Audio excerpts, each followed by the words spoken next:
Mm. All right. This is about to be the most self-indulgent episode that I've ever done.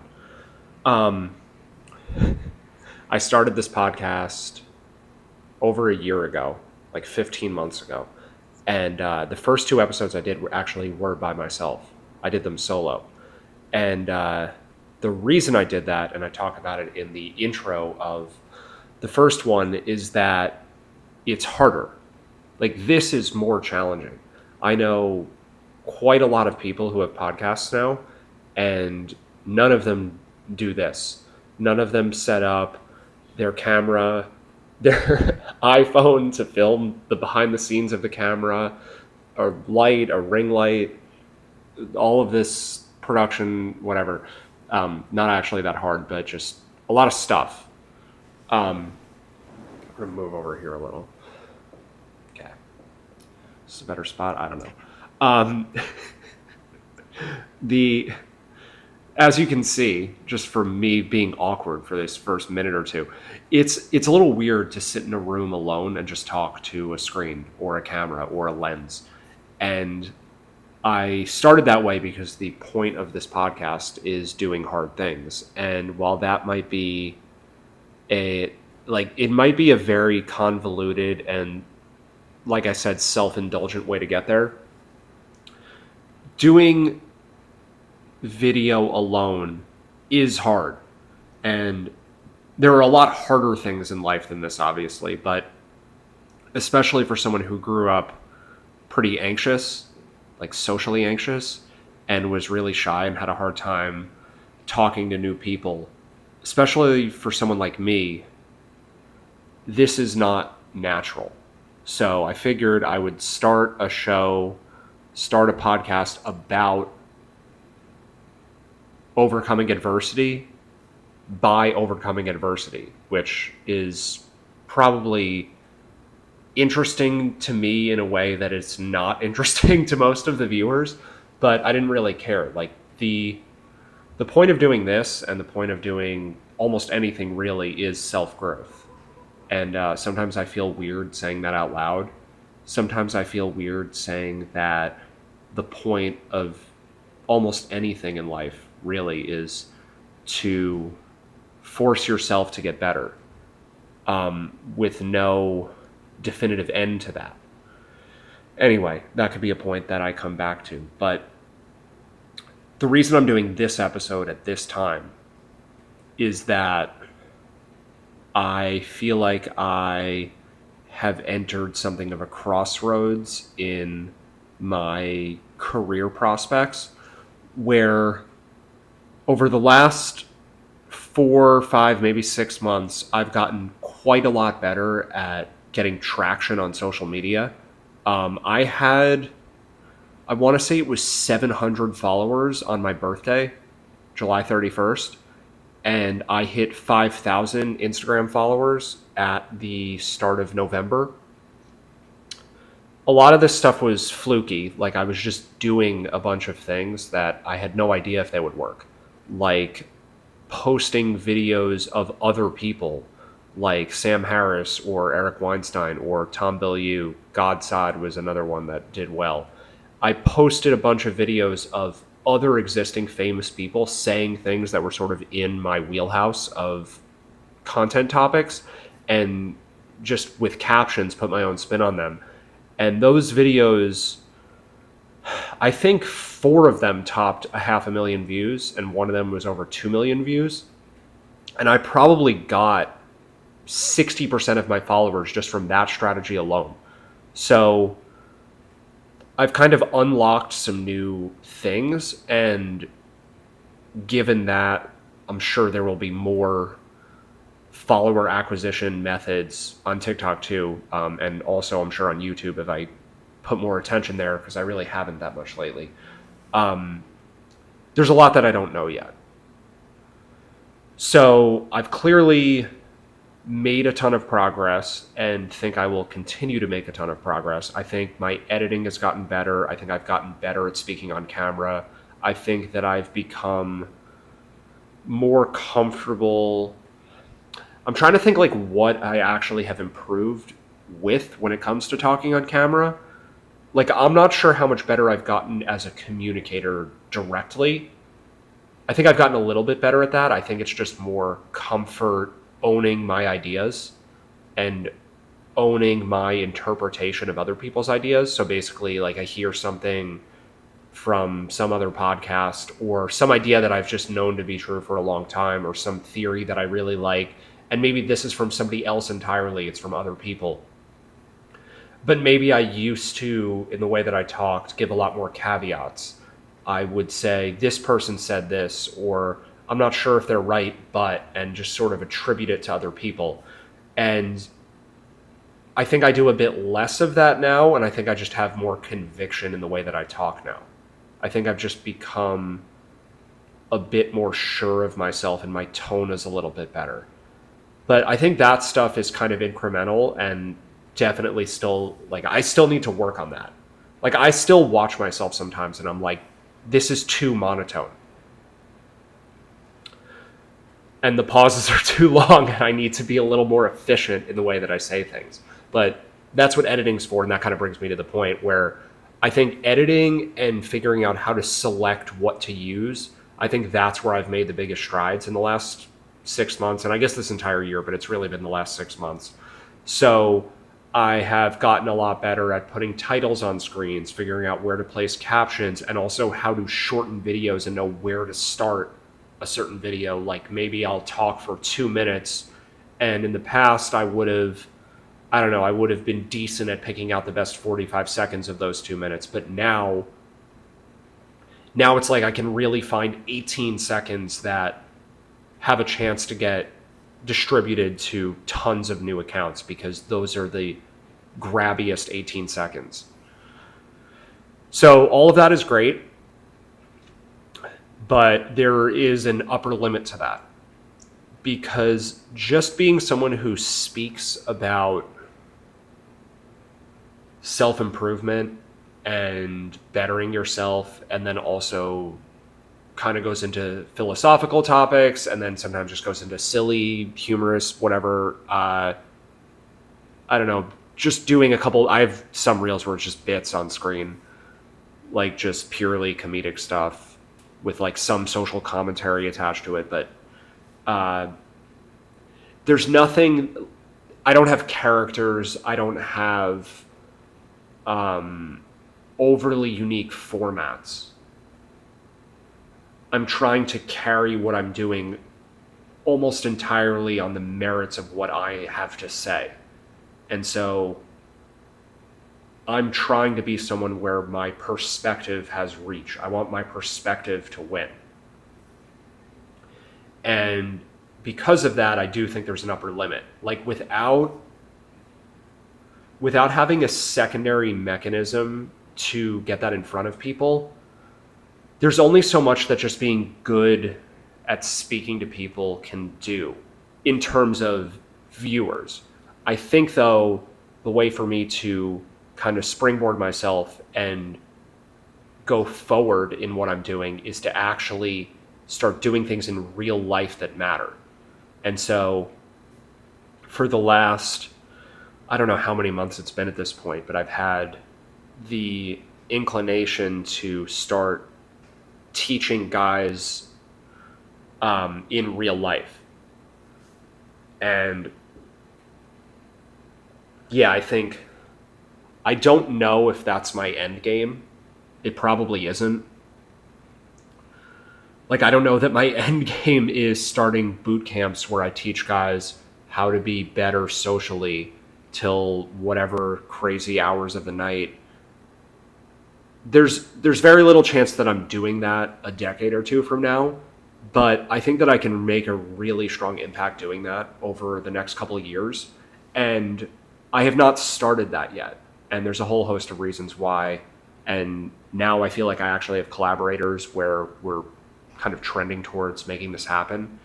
And being able to put like a brand identity behind the content I already have, I think that is what's missing to actually make my career prospects real. because even though I'm at almost 5,500 Instagram followers now, when I had 10% of that at the start of this year, and I've got like, I think it's 2,600 TikTok followers, and I didn't even have TikTok until this spring. Even though those numbers are huge increases compared to where I was before, and even though I have one particular video that has 3.5 million views across platforms, I think that it's not sufficient. Like, I just want to be doing more. I should be more productive. And so I almost didn't even, and I don't know how much of this will contribute to it, but I almost didn't even want to record a podcast tonight, even though I've been planning to do an episode about just my content journey and my career journey for a while. I was like, I don't need to do this. Like, this is kind of annoying. I don't want to sit and talk to myself for however long this is, 45 minutes, an hour, I'm not sure. And I think it's the mental muscle of just keep doing more. And I think what people around me don't realize about that is, like, I'll have a lot of people say to me, and especially this year, like, why do you need to post this stuff so much? Why do you have to be in everyone's face all the time? Why do you have to do all of these different things? Like, shouldn't you have, I don't know. There's so many different concerns. It's hard to really pinpoint what the concern I care most about is. But my answer kind of to all of the combination of this stuff, the thing that's in my head right now is that I'm training the mental muscle to keep doing more. And I know the pathology to that. Like, if your mindset is more, you will never be satisfied. And I think that that's good advice. Like, if someone were to say, be happy where you are, enough is enough. Like, I faced this when I was gambling for a living. It was like, no matter how much money I won, at least for the beginning stages of it, no matter how much money I won, I always wanted more. And I had to learn how to deal with that. I had to learn how to keep trying to win without being consumed by it. But that principle, that doesn't apply to everything. And I don't think I'm even close to that point now. Like, some people might say, oh yeah, 3 or 4 reels a day or 3 to 4 videos or posts a day, that's too much, like, scale it back. No, like, why can't I have 30 or 50 or 100? Like, if the algorithm is going to push it, and if I figure out a way to shortcut the time it takes to make them, because I actually have, it's really, really easy. It takes me very little time to talk to the camera for a minute and potentially even get 2 clips out of that. Like, I could have 10 posts done in an hour. So as I'm saying this stuff, what's running in the back of my mind is that I feel weird justifying any of this to this vague audience that I'm speaking to. Because everything that I've just said over the last 10 minutes or so, I already know all of it. So who am I really talking to? And I think it is this deeper problem of, I still care a bit about what people think, and especially what certain people think. And I know I need to get rid of that more. I just, like, zero is not a possibility on that front for most people. For a healthy person, for a psychologically healthy person, you're never going to care 0% about the opinions of others. But the goal is to reduce that as much as you possibly can. And it's not that you don't care how other people are feeling or about the lives of other people. It's just that you don't base your own life choices on other people's judgment. So it's sort of 2 separate things, because I could see where these would overlap. Anyway, this is way too long of a tangent about sticking to my guns. I actually know what my direction is. But for whatever reason, I feel kind of stressed about it. And I think that's what I'm trying to sort out in real time. So basically what I'm doing with this episode, which I don't know how long we've been recording for. I don't know how long the camera's been rolling. But I'm trying to explain my thought process out loud for anyone who's even remotely in the same field or having the same series or types of concerns as I am. I'm just trying to put out my thought process to be of some use to other people. And then I'm also, and I think it's probably obvious to anyone watching this right now, I'm trying to convince myself that it's okay to be doing this self-obsessive thing. And I'm feeling it now. I'm inclined to go on this whole philosophical tangent about how everything is self-obsessive no matter what you're doing. But we're going to avoid that for now. That can be a different episode, I think.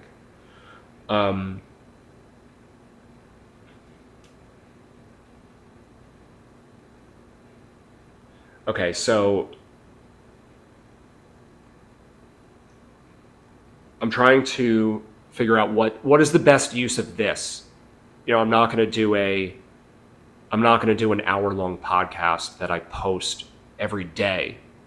So how do I get the most utility out of this without, like, I know there's only so much bandwidth to listen to me that everyone has. I'm trying to expand that by as much as I can, and that's kind of why I brought up the improvement in my speaking style. I mean, part of what I'm doing is I want to watch myself back and be like, all right, this is how you can get better. This is how you can speak in a way that's more engaging. And I think part of that is the thing I'm doing right now, which I feel like I haven't dedicated an episode to this, but it's just trying to be as real as possible. So if I happen to pause for a minute straight, which I've already kind of done a couple times on this, like, we're not going to edit that out.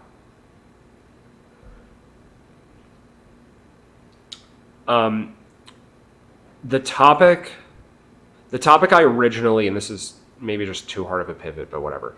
The topic I originally wanted to talk about when I was like, I need to do another solo podcast, is the fact that I feel as though I've overcome quite a lot to get to where I am now in terms of doing something like this, but more directly turning myself into someone who finds joy and even meaning and purpose in just going out and socializing with people, like going to talk to girls in bars. The fact that I made that part of my identity when I was in middle school and high school, I hated that. Like, I wished that I could do it. But when friends of mine would talk about their dating lives or like who they thought was hot or whatever, it would make me very uncomfortable. I would just feel like they were so much more mature than I was, and they were so much cooler than I was. And I kind of wished that I could get past this thing where I just knew that if I knew it. I felt like I knew that if I joined in on what they were talking about, they would end up making fun of me for something. So and a lot of it is self-induced. For whatever all the reasons are, I was on the outside of a lot of that. I was on the outside of my social groups. And so to be where I am now, where like I'm the one who's organizing parties, and I'm the one, like, I've gone out to bars alone on several occasions over the last 2 or 3 years. To be that person now, yeah, no, it's it's a pretty substantial change. So I think what I want to say all the time when I talk on camera is, if I can do it, anyone can do it. Like, and I have to kind of dig this up in myself to even remind myself how I used to be, because I almost forget. Like, I almost forget that the high school version of me was even me. Like, it feels like another character. It feels like a different person from so long ago.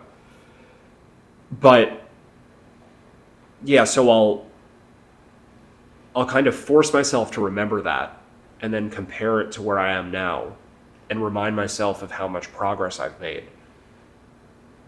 And then I'll think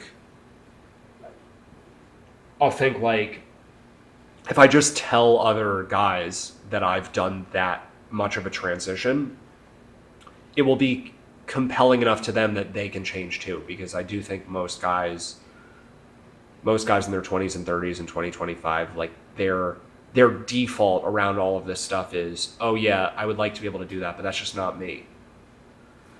Anything could be you. Almost anything. And I fully believe that. And this applies to me in other areas. Like, I have self-doubt that I can coach people to some extent. Like, I know I can do it, but making a business around doing it, for some reason I still am dealing with some amount of doubt on that. So the principle applies to me too, but specifically getting better at socializing, getting better at dating.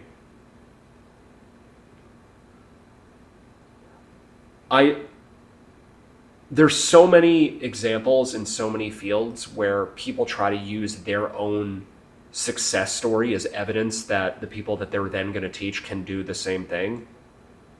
And as the person who's on the receiving end of that, like who has been the student, I just don't find it that compelling. Like when Gary Vee says, oh yeah, I didn't really start my career till my mid to late 30s. Like, I was working in my dad's wine store until whatever age. It doesn't really, like, that point is not that motivating. I just don't think the person who's currently in the thick of the problem takes much solace in hearing that someone else who once had the problem and is now over the problem. Like, it's certainly helpful to hear that someone can do it. Like, if you have a serious illness, maybe it's helpful to hear that people have recovered from that illness, and that gives you a little bit of hope. But past that little bit of hope, it's just not carrying that much weight. So I'm trying to figure out what my marketing strategy is going to be. And I think using my own experience has to be a major part of it. But I think that particular element, like, I kind of largely just need to drop it. And I think I'm attached to it a little because it would be so easy. It doesn't require that I do anything new. I just say, look where I was before. Look where I am now. There's this huge gap. You can get there also. And that sort of places myself currently at the finish line.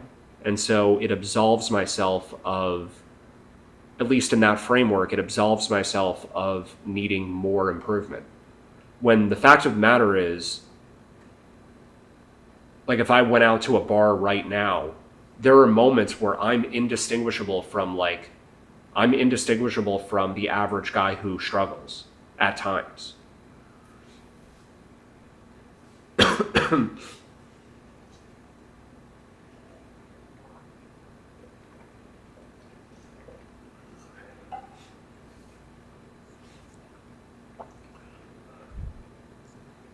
I don't think what I'm saying is that I need more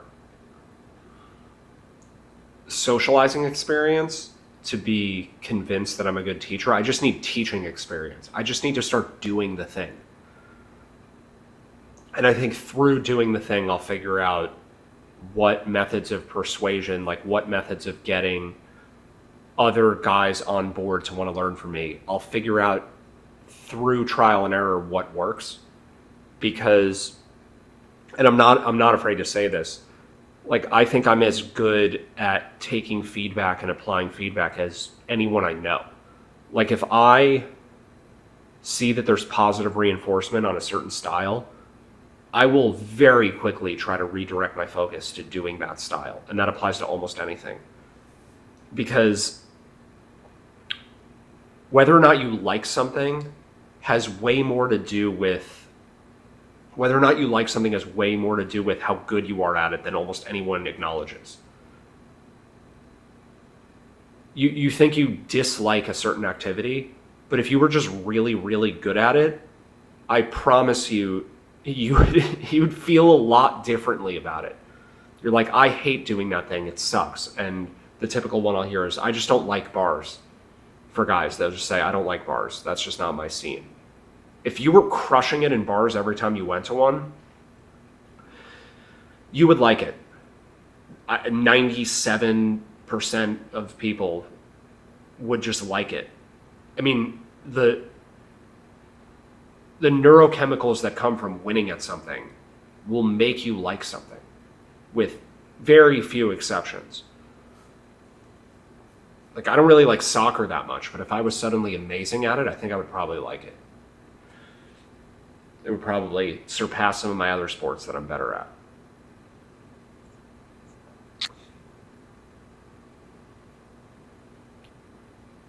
Yeah, I've kind of thought that I would do an episode talking very in depth about what my experience in elementary school was like, what my experience in middle school was like, what my experience in high school was like, how I started to change in college, and then how I dramatically changed between the ages of 32 and 35. I just thought I would do a whole episode about that at some point. And maybe I'll do it as a guest on someone else's podcast, but right now it just doesn't feel that important. And it's not that I don't think it would be interesting. And I think there are certain stories from my childhood that would resonate with people. But to kind of put this whole framework out there about how, like, I think what I would be doing is I would be trying to use my journey as an argument that people can change. And I've said stuff like this before. I'll just give a little bit of it now, even though I just don't think it's that important. I'll summarize it. I'll give the few examples. I used to, and this is probably a very relatable experience. I grew up eating chicken fingers and pasta and ketchup and cookies and cake as my primary foods. And I ate chicken parm and pizza and brownies, and all of those things were my favorite foods. And now I eat, I don't know, what are my most common foods? It's gluten-free pizza, and it's ground beef, and it's steak, and it's sushi, which I didn't eat as a kid. I didn't even like it. My whole diet is different. That's probably relatable. You kind of figure out how to care about health as you get older. I was an obsessive sports fan when I was younger. I started just being crazy about my favorite teams. So the Rangers, the Giants, the Knicks, the Yankees. At a certain point, that kind of faded or started to fade. I think the Giants stuck around for a bit longer. The Rangers stuck around for much longer than that. I sort of combined caring about my favorite teams with my fantasy teams. So fantasy sports kind of took over for me, where that almost was my personality. The thing that I cared about the most, maybe in 8th grade, the things that I cared about the most would probably have been the Rangers, my fantasy basketball team, and then maybe my own rec sports teams that I played on.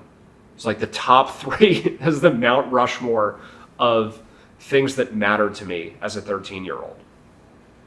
And it actually only accelerated as I got into my 20s, because I found out about sports analytics. I became numbers driven, but numbers obsessed. And the love of fantasy sports turned into sports betting.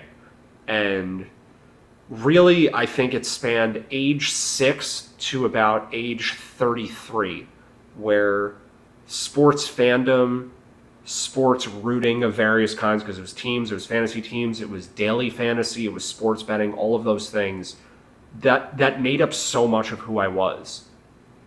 And then my sports betting career ended, and I dropped basically all of that.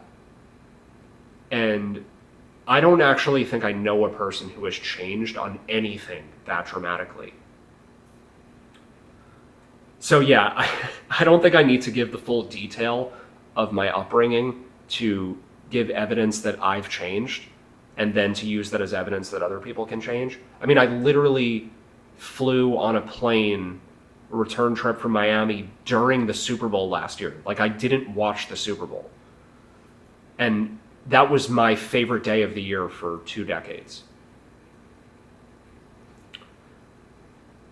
Will it be powerful to share that with people? I sort of said no, but now I'm kind of hearing this back, and I'm like, this is pretty good, actually. Maybe I should save this.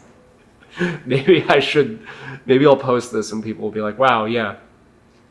Maybe I can change the things that are completely dominating my consciousness and care about different things. The thing is, you have to want to change. So, like, I didn't lose all that stuff by accident. My career around sports betting ended, and then it kind of just dropped off. Some of it is coincidental, and some of it was sort of intentional. Like, I knew at a certain point I wasn't going to be doing that anymore. But even hearing that, like, I'm just trying to put myself in the mind of, like, I'm trying to imagine the guy who's listening, who is just the generic guy, and the major concern in his life is he is anxious around relationships. He can't approach a girl at a bar, or if he does do it, he needs a bunch of alcohol to do it. He needs 5 drinks at minimum just to be able to hold a conversation without being nervous. That guy who probably doesn't need to change in any meaningful way other than that problem, or at least so he thinks, because I think a lot of these things are interconnected. I'm trying to put myself in the mind of that guy. And I think that guy listening right now would say, I hear you on all sorts of things, that change is possible. I think the average guy hearing this from that state would understand exactly what I'm saying. They would find it actually probably pretty interesting and compelling and think, yeah, if I want to quit my finance job and pursue a passion project or something and do a creative endeavor, or vice versa, or change something, or move cities, like, I think that it would resonate in all of those categories. But for whatever reason, in the changing your persona, changing your strategy, changing who you are as a potential boyfriend, potential partner, potential husband, in that domain, people just kind of think it is whatever it is. I just think the average person doesn't think self-improvement is possible in that category. And a lot of them will say that they do understand that it's possible, but they only think it's possible for other people, or they think it's possible for themselves, but they don't believe it's possible. There's some kind of internal conflict where they just don't, their body is not allowing them to engage with that as a possibility, that they could fundamentally change the way that they operate. And then even for some people who can get past that hurdle, they still think, and I think this is very common, they'll think it's just too hard. Like, I get it, but that just sounds like too much effort. And I don't want to go internally and find all this baggage that's holding me back. I just don't want to.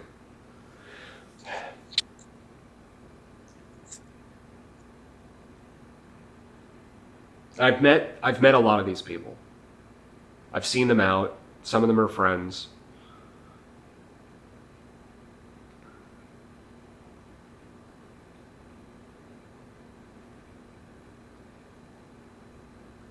These people want to be given the ability to redirect their focus.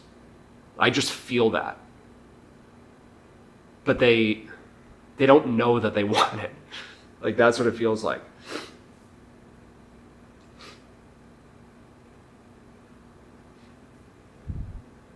Because, like, I didn't know that I wanted it.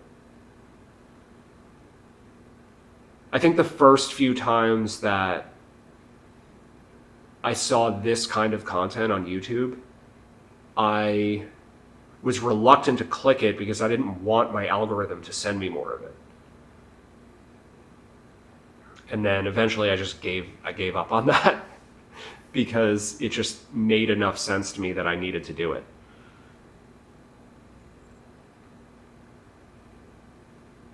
Like I sort of got baby stepped into caring about what I care about now. So, like, I don't know that I can directly do that to someone. I can't. I'm not with anyone face to face often enough to guide them through their day to day to fundamentally change them. The only thing I really have right now is just to put things out on social media. But, and I'm kind of hearing this in the way that I'm saying it, I do think I'm going to need to put together some kind of repetitive coaching program that gets my face in front of their face often enough to reinforce this stuff all the time. So there's really, I think from kind of being out there in this world for a couple of years now, there seems to be two schools of coaching. One is I guess a one shot at a time boot camp, like deeply immersing yourself in something for a few days, a weekend, maybe even a couple weekends in a row. Like, people will sign up to receive coaching for a short duration, and then maybe there's follow-ups after that, but it's essentially a short spurt in person. And then on the opposite end of the spectrum, there's weekly, usually weekly would be the format of online coaching. And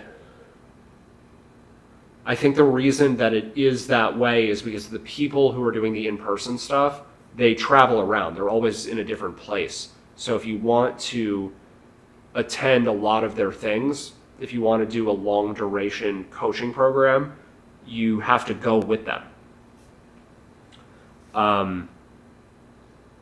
So I think that I can offer something different by having it local. People that live in the New York City area can be repeat customers because we're not moving. I mean, New Jersey, New York, maybe it'll branch out in this general area, but for the most part, it would be here.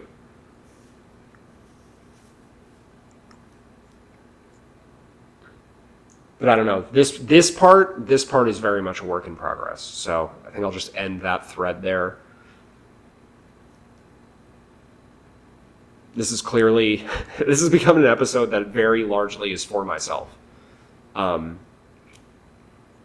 view counts on recent episodes have been lower, and I'm not totally concerned about too many people watching this. You know, at some point in the future, maybe people will come back to this and see that this was the starting point. But yeah, I'm like really just talking to me right now. And it's kind of hitting me just how unusual this is. Like, nobody does this. I know, I don't know. I know a couple people that might do this. I know a couple people that will speak into the camera once in a while for a few minutes. Kind of do a video journal, of the video diary. But to just sit here for this long, it is a very strange activity.